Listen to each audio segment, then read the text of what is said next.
Бүгін 30 март. Ораза айт. 2025 жыл.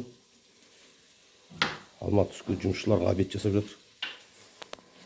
Мына ненің сұры мынандай. Енді мына жақты көрсетейін. Бісміллә деп бүгін үйді бастадық. Мына жақта палатка құрып қойдым. Акончи мен еңлік екі үлкен қызым.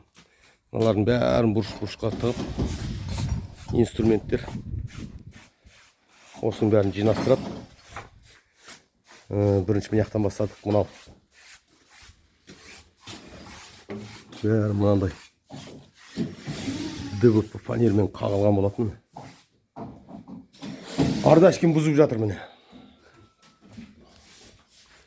Осы жерді бұзып болғаннан кейін ертең Алла бұйырса үйге кірсеміз.